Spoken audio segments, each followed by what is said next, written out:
औज़ुबिल्लाहिमिनश्शैतानिर्रजीम बिस्मिल्लाहिर्रहमानिर्रहीम अस्सलाम वालेकुम। मैं हूँ सादिया, आप देख रहे हैं जैनवन कुकिंग विद सादिया।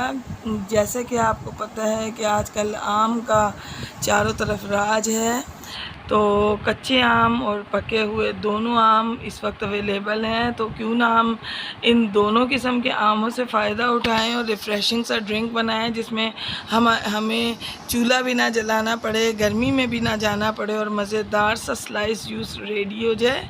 तो आज मैं आपको ये स्लाइस जूस की रेसिपी देने लगी हूँ। बाज़ार के जूस बच्चों को हरगिज़ ना पिलाएं, बहुत ज़्यादा नुकसानदेह हैं। ये घर का रिफ़्रेशिंग जूस उनको बना के पिलाएं, यकीनन आपको और आपके बच्चों को पसंद आएगा। तो आए हम अपनी प्यारी सी रेसिपी स्टार्ट करते हैं। रहीम, तो देखें व्यूअर्स, ये मैंने ये बिल्कुल पके हुए आम हैं और 2 ये कच्चे आम हैं। मैं आपको इससे आज एक रिफ़्रेशिंग सा ड्रिंक बनाना सिखा रही हूँ। तो आए हम अपनी रेसिपी स्टार्ट करते हैं। बिस्मिल्लाहिर्रहमानिर्रहीम। तो देखें, ये 2 जो हैं ये पके हुए आम हैं और 2 ये कैरी यानी कि कच्चे आम हैं।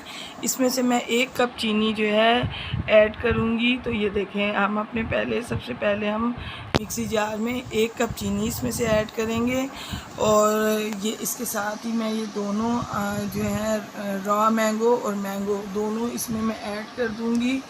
और आप यकीन माने, बहुत ज़बरदस्त सा रिफ़्रेशिंग ड्रिंक है। आपको पता है आजकल बच्चों के लिए ये बाज़ार के डब्बे वाले जूस के बारे में कितना बताया जा रहा है कि वो बच्चों की सेहत के लिए बहुत हार्मफुल है। तो अपने बच्चों की सेहत के साथ, ज़िंदगी के साथ मत खेलिए और आप झटपट ये उन्हें बनाएं और पेश करें।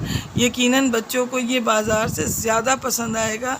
तो व्यूअर्स, अगर आप मेरे चैनल पर न्यू हैं तो काइंडली मेरे चैनल को सब्सक्राइब करें, लाइक शेयर करें, बेल आइकन को प्रेस करना ना भूला करें, ताकि वो भी ऑल पे करके। तो देखें, अब मैं इसमें चिल्ड वाटर डालूंगी, यानी कि मैं इसमें ठंडा पानी डालूंगी। क्योंकि हम इसमें बर्फ़ ऐड नहीं करेंगे, हम डायरेक्ट इसमें चिल्ड वाटर ऐड करेंगे। अब मैं इसको ब्लेंड कर लूँगी। अच्छे तरीके से हम इसको ब्लेंड करेंगे ताकि इसमें कोई भी जो है ऐसे चंक्स ना रहें, वरना चंक्स आएंगे तो बुरे लगेंगे। तो हमने इसको बिल्कुल स्मूथ सा बनाना है। ये देखें, इसका कितना ज़बरदस्त सा टेक्सचर आया, स्मूथ सा, और ये बहुत ज़बरदस्त मज़ेदार बना। मैंने अपने घर आए हुए तमाम गेस्ट्स को पिलाया, सबको बहुत पसंद आया। यकीन माने, आप भी ये बनाएं, आपको बहुत पसंद आएगा। तो व्यूअर्स, मैं आपको अपनी दुआओं में याद रखती हूँ, आप अपनी दुआओं में मुझे याद रखा कीजिए। तो चैनल को सब्सक्राइब करना हरगिज़ ना भूला कीजिए, क्योंकि मेरा और आपका ताल्लुक़ सब्सक्रिप्शन के साथ ही है। रोज़ आपको वीडियो मिलती रहेंगी इंशाल्लाह। तो मिलते हैं नेक्स्ट रेसिपी में। ओके, अल्लाह हाफिज़।